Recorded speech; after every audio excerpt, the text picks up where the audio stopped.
नमस्कार दोस्त। योगी क्या ही करके कमेंट्स बॉक्स में आप भी अपनी राय लिख दीजिए, मेरे साथ जुड़ जाए। वीडियो को लाइक कर दीजिए, कुछ समय नहीं लगता। लाइक करेंगे तो थोड़ा योगी आदित्यनाथ का भी भोपाल टाइट होगा, क्योंकि जो योगी आदित्यनाथ ने आज कर दिया है उससे अखिलेश यादव सहित तमाम नेताओं की सिट्टी फिट्टी गुल हो। और मैं आपको समय दे रहा हूं, इसलिए कमेंट्स बॉक्स में बता दीजिए कि दरअसल योगी क्या करके ही मानेंगे। इसका जवाब देना बहुत जरूरी है। उत्तर प्रदेश में दशकों से तुष्टिकरण की दुकान चल रही थी, ये सबको पता है। और आज उस दुकान का शटर हमेशा के लिए गिरा दिया गया। जो चांदी की चम्मच लेकर पैदा हुए नेता अपनी राजनीतिक फायदा उठाने के लिए कुछ खास समुदाय के जो है हाथ में कुछ खास तरीके की मतलब चीजें दे रहे थे, मैं बोल नहीं सकता। उन्हें सिर्फ मदरसों की चार दीवारी में एक तरह से कहें कि कैद रखना चाहते थे, या वो खुद कैद होना चाहते थे। मैं किन लोगों के लिए बात कर रहा हूं आप समझ सकते। आज उन नेताओं के इकोसिस्टम में खौफनाक हाहाकार मच गया है। याद कीजिए दोस्तों, 2000 साल वो दौर जब उत्तर प्रदेश में लाल टोपी वालों की सरकार थी। उस वक्त एक ऐसा काला कानून बनाया गया, काला कानून कहूंगा, काला कानून बनाया गया जिसने मदरसों को एक ऐसा सिंडिकेट बना दिया जहां ना तो पढ़ाई का कोई स्तर था और ना ही कोई जवाबदेही।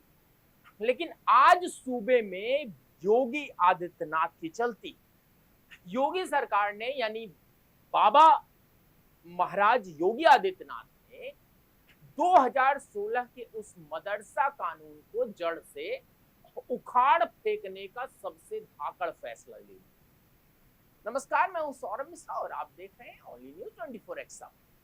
आपका अपना चैनल, आपको पता है कि यहाँ पर किस तरह की है, तो चैनल को सब्सक्राइब करना तो बिल्कुल मत भूलिएगा। दोस्तों, आज के इस एपिसोड में मैं कोई गोल मोल बात नहीं, आज मैं सीधे इस मदरसा माफिया की गर्दन पर, और इस वीडियो में मैं आपको क्या क्या बताने वाला हूं वो ध्यान से सुन लीजिए।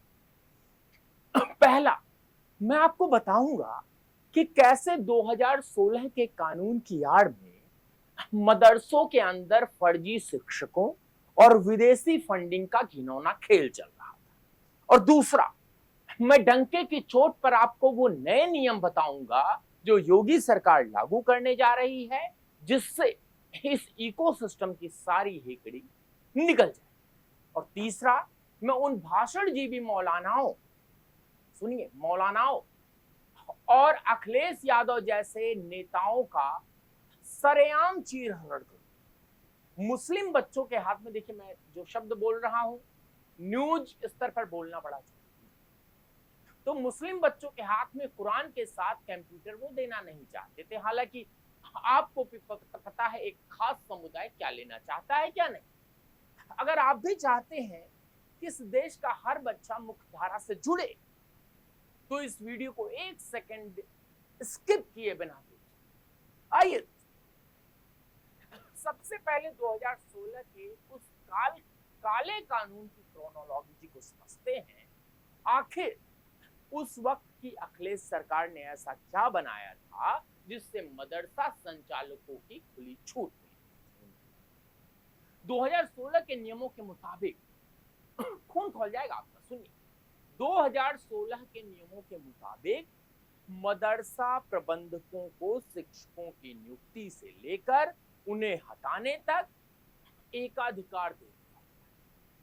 इसका नतीजा क्या हुआ? इसका नतीजा ये हुआ कि मदरसों में भाई भतीजावाद, या फिर कहें कि अब्बू जान वाली बात शुरू हो गई। बिना किसी योग्यता के अपने रिश्तेदारों को शिक्षक बना दिया गया और सरकार से उनकी सैलरी ली। बच्चों की तालीम के नाम पर सिर्फ अरबी और फारसी रटाई जा रही, जबकि साइंस, गणित और अंग्रेजी का कोई आता पता नहीं। ये था इनका सिंडिकेट, जहां मुल्ला भी खुश और मौलाना भी खुश, जहां बच्चों के भविष्य के साथ खिलवाड़ करके सरकारी खजाने को दोनों हाथों से लूटा जा रहा था, वहीं कहीं ना कहीं कुछ पेरेंट्स को ये भाता भी था कि हमारे बच्चे तालीम ले रहे हैं, लेकिन ये लोग भूल गए कि अब यूपी में तुष्टीकरण की राजनीति दफन हो चुकी है। अब सूबे की कमान योगी आदित्यनाथ के हाथों में है। अब योगी सरकार इन मदरसों का सर्वे करवाए, जो है मोदी सरकार ने इन सारे मदरसों का सर्वे करवाया, तो अधिकारियों के पैरों के तले से जमीन खिसक, हजारों मदरसे बिना मान्यता के चल रहे थे। नेपाल बॉर्डर से लेकर लखनऊ तक कई मदरसों में विदेशी फंडिंग की खौफनाक नेक्सस पकड़ा। योगी सरकार ने साफ कर दिया कि 2016 का नियम कूड़ेदान में जाएगा। अब मदरसों में शिक्षकों की नियुक्ति प्रबंधन नहीं बल्कि एक निष्पक्ष चयन आयोग यानी सिलेक्शन कमीशन काम करे। अब मदरसों ने एनसीईआरटी का जो है जो मदरसे हैं उनमें एनसीईआरटी का सिलेबस लागू। अब बच्चों को गणित विज्ञान और कंप्यूटर पढ़ाना पड़ेगा, और जो मदरसा इन नियमों को नहीं मानेगा उन पर बाबा का एक्शन। ये अब जो है बहुत अच्छी तरह से आप सब लोग जानते हैं, और सरकार मुस्लिम बच्चों के हाथ में कलम, लैपटॉप और आधुनिक शिक्षा देना चाहती है। ये योगी सरकार का मानना है। अब ये तालीम लेने वाले नहीं मानते तो बात अलग है, ये कुछ खास धर्म के ठेकेदार नहीं मानते तो कुछ बात अलग है। लेकिन आप भी कमेंट्स बॉक्स में बताइए दोस्तों, इस बात से सबसे ज्यादा तकलीफ किसे हो रही है पता?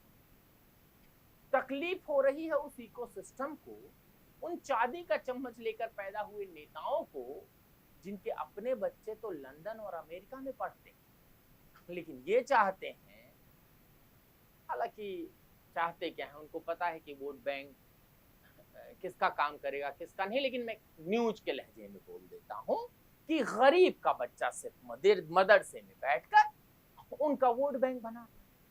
जैसे ही योगी सरकार ने 2016 के कानून में बदलाव की बात कही, इन सेकुलर नेताओं के सीने पर सांप लोग ये टीवी पर आकर होने लग गए, अल्पसंख्यकों के अधिकार पर हमला हो रहा है।